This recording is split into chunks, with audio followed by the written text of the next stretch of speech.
High বন্ধুরা, আপনারা সবাই কেমন আছেন? আশা করি ভালো আছেন। আজ আমি বানাবো ফ্রাইড রাইস আর আলুর দম, একদম সম্পূর্ণ নিরামিষ। এটা ঠাকুরের ভোগেও দিতে পারেন, ভগবানের। প্রথমে আমি চালটাকে ভালো করে জল দিয়ে ধুয়ে নেব। এটা ফ্রাইড রাইসের চাল। আমি ভালো করে ধুয়ে নিয়ে গরম জল হতে দেব। এবার গরম জলের মধ্যে এলাচ, লবঙ্গ, দারচিনি দিয়ে আমি 1 চামচ নুন দিয়ে দেব।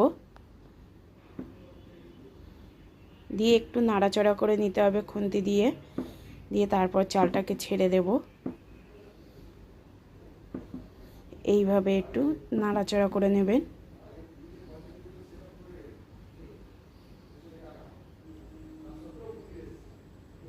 দেখুন, চালটাকে একটু নাড়াচাড়া করে নিয়ে ঢেকে দিলাম। দিয়ে আবার খুলে দেখলাম, মাঝে মাঝে খুলে একটু নাড়াচাড়া করে নিতে হবে, তলায় একটু লেগে না যায়। আমার হয়ে এসছে। একটু শক্ত থাকতে নামিয়ে নেবেন।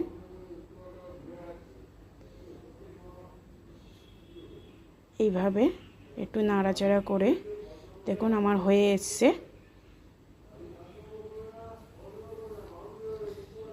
রাইসটা একদম তৈরি।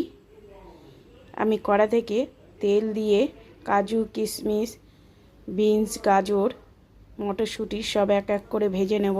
সবজিগুলো নিয়ে ঘি দিয়ে এই কড়াই থেকে আমি রাইস দিয়ে নাড়তে থাকবো। আপনারা ওই রাইসের কোনো পাত্রে সব শুধু দিয়ে ভালো করে নাড়াচাড়া করে নিতে পারেন। তবে আমি একটু কড়ার মধ্যে টেলে নেব। যদি কড়ার মধ্যে একটু নাড়াচাড়া করে নিলে রাইসটা অনেকক্ষণ থাকে। উপর থেকে আমি ঘি দিয়ে দেব। দিয়ে একটু সামান্য গোলাপ জল, কেওড়া জল দিয়ে আমি দিয়ে দেব কাজু, কিশমিশ। দিয়ে আমার রেডি হয়ে গেছে। দমে দিয়ে দিয়েছি।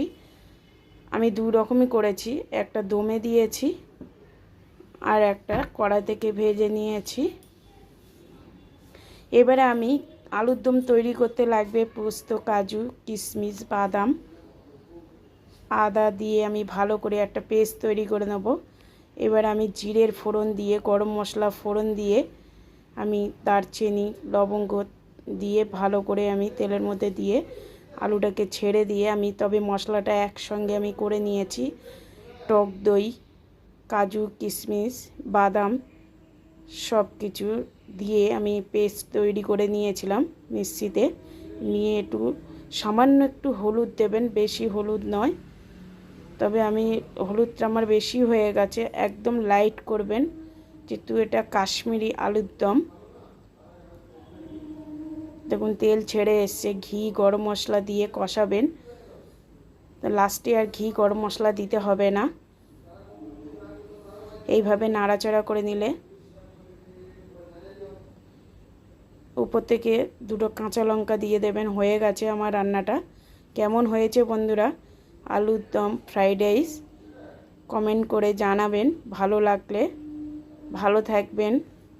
টাটা বন্ধুরা, সুস্থ থাকবেন। আবার দেখা হবে।